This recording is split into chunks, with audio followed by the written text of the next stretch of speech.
Coming to you from the studios of AM 950 KTNF, the progressive voice of Minnesota. My name is JP Debragosian. This is The Gailey Show. We are your answer to the question, what is a queer thing I can read, watch, or go to this week? And today we have a very special guest with us, Edward Stout. His new book has just come out, and we are very looking forward to speaking with him all about it. Brett, welcome to The Gailey Show. Hey, thank you so much for having me, JD. Yes, and let's start with some background information. So as I see it here, you are a neighbor of ours from Minnesota. You are from Cedar Rapids, Iowa? I am from Iowa, and I have two aunts who live in Minnesota who will be able to tune into this and are very much looking forward to it. Oh, fantastic. Fantastic. But then I also see here that you were the executive director of the Honolulu Gay and Lesbian Cultural Foundation? I was. In 2003, I took over as executive director both of the Honolulu Gay and Lesbian Culture Foundation and the Gay and Lesbian Film Festival, now known as the Rainbow Film Festival. Wow. So that was I'm assuming that was in Hawaii. That was in Hawaii, yeah, where most of the books are set. And I've done, this and that out here in Hawaii. I've worked for, if you guys remember what gay.com was, I was the brand marketing manager of gay.com, the brand and marketing manager of Here TV. So I was professionally gay for quite a while. Gay for pay. That's right. Which is what I do on a daily basis. So tell us about your book series and the new book, a gay marine series. Let's start there, and then we can get into the new book. Yeah. When I first embarked on writing these books, eventually there will be 5 of them. But the landscape of gay literature that was really available to me, which is not to say everything that exists, consisted of a lot of porn, and there was a lot of camp, and there was a lot of really wonderful characters who had to die some horrible death in the end, and there were a lot of coming of age stories that were largely around kind of hating yourself. But you and I both live in a different kind of reality where things really started to shift. There's this moment right at the turn of the millennium when people started to come out younger and they didn't grow up with this experience of self-hatred. So where was the literature that was kind of that moment?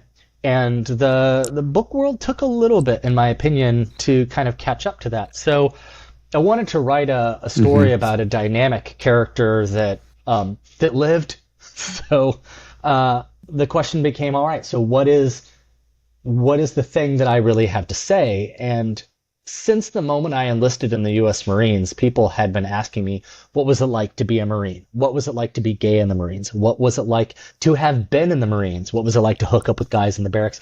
Things like that. But it was this constant drumbeat of questions about that. And I'm like, all right, let's talk about this.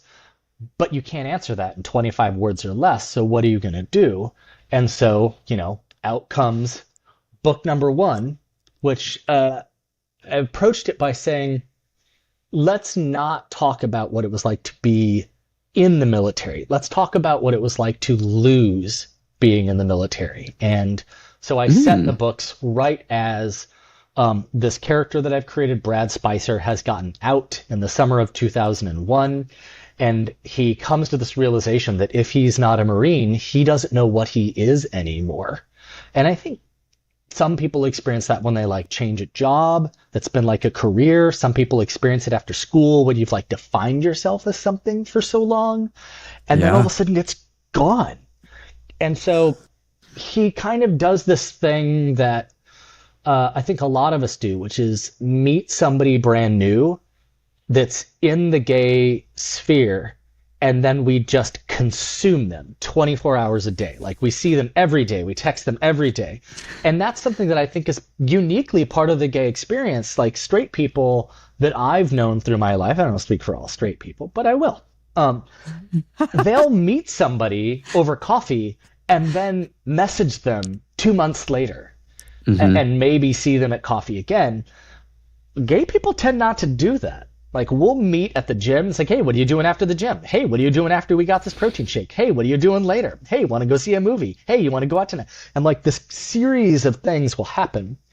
So in my pursuit of trying to tell a uniquely gay story where it wouldn't make sense if the characters weren't gay characters, I decided to have Brad interact with these people and become obsessed with their worlds in trying to replace his own. And so, book 2, ta-da! He ends up in the company of this local gossip columnist who has the whole world of fancy parties and celebrities and opera stars and ballet singers, and like Brad is easily impressed. And he very much wants to go to the party, please. And the thing that I found that drew me into the thesis that I wrote for the story, the treatment that I wrote for the story was Brad, by default, as this stereotypical, in some ways, attractive, white, tall, gay guy who barely speaks because he's just paralyzed with worrying about what people will think about anything that he has to say. People then just project onto him masculinity that he doesn't really have. He just doesn't talk because he's afraid of speaking. And by doing kind of nothing except for looking how he looks, he's totally embraced by this gay world of these bars and things that he goes to, especially because he was a Marine. And then you have this character, Danny, this gossip columnist, who is performatively effeminate. It's this character that he draws that the society world is obsessed with, and they all think he's so much fun and the life of the party, and the gay world wants nothing to do with him. And so Brad's cachet that he has in one world is useless in Danny's world, and vice versa, and they're both kind of staring at each other across this divide. That was a really long answer, but Oh, no, it's great. And you were holding up the book covers for folks who are watching on YouTube. You got to see those, but they're very also great book covers as well. Thank you. So congratulations on that. It's always important when there's a good book cover. My publisher and I's illustrator has done this phenomenal job. God, the series book covers took the better part of 8 months to kind of slowly come up with, and we settled down on the idea of the empty Marine uniform being filled in by its environment to kind of represent that Brad kind of feels like he is missing and is just kind of molding to what he is. And like, what a brilliant idea. And to have all of her custom illustrations, and soon enough, before the end of the year, the third one as well.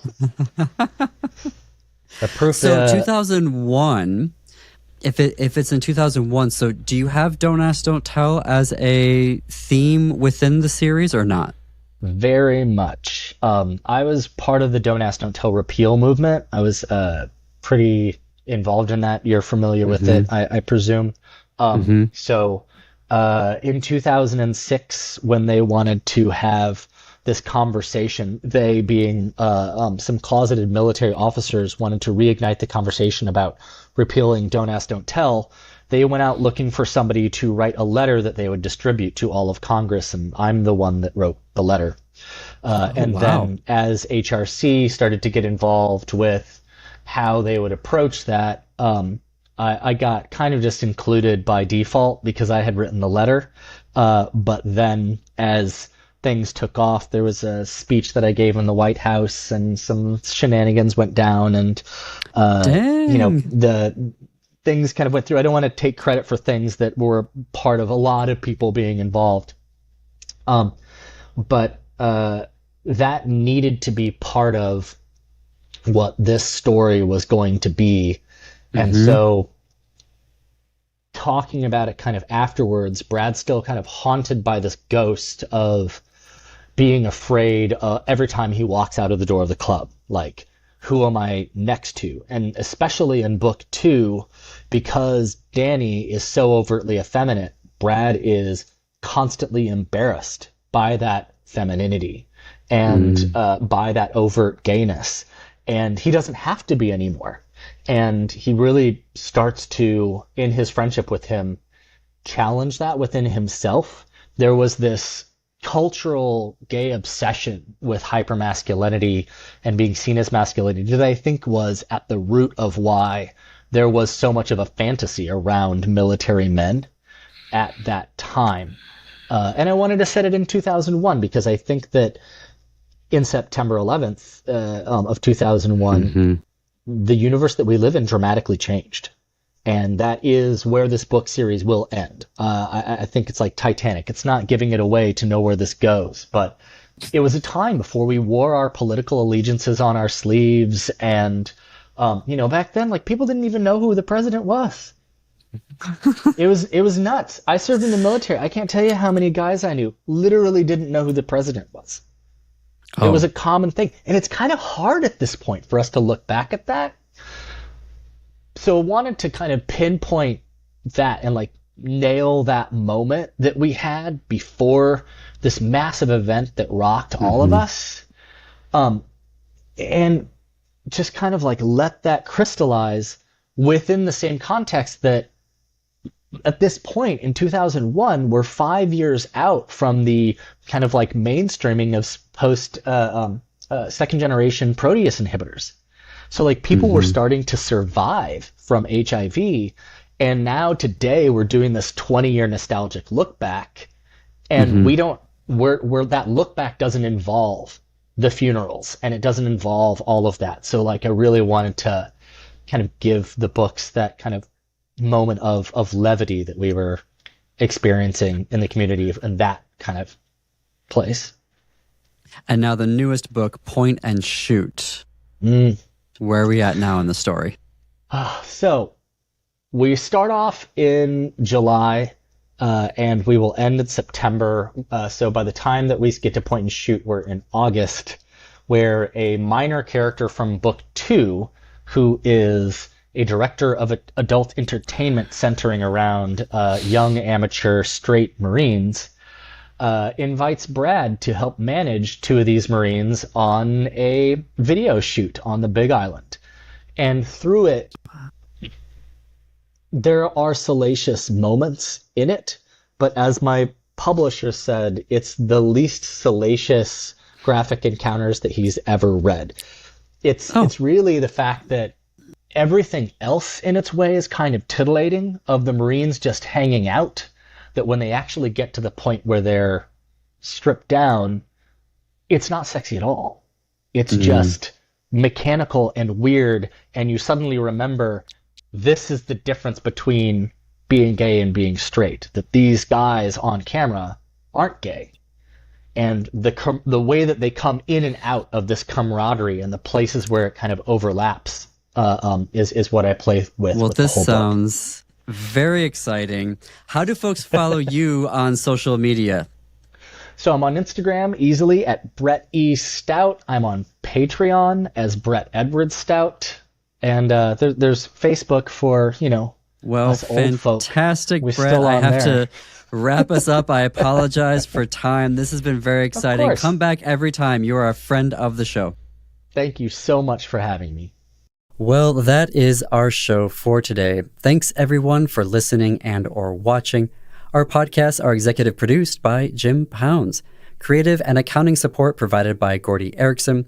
Production, distribution, and marketing support provided by Brett Johnson, Chad Larson, Laura Headland, and Jennifer Ogren from AM 950. You can find us on social media. Search for This Queer Book Saved My Life on Facebook. We're at This Queer Book on Instagram and at _Gailey Show. Follow us on Instagram for preview clips from upcoming episodes. For The Gailey Show, check out our YouTube channel, unless you're watching us there right now. We're also on AM 950's YouTube channel and Facebook page. As always, you can connect with us through our website, thisqueerbook.com. On our website, you can leave me a voice message of the current LGBTQ books, film, or TV you're loving right now. And if you send me a message, I will play it on the air to share with our community. Go to our homepage, thisqueerbook.com, scroll down, and you will see an orange box with a microphone. Click it and share your message of what queer media you're loving to watch or read. And if you have LGBTQ entertainment news with a Minnesota angle, email gayleyshow@thisqueerbook.com. That's GAILY show@thisqueerbook.com. And until our next episode, see you queers and allies in the bookstores.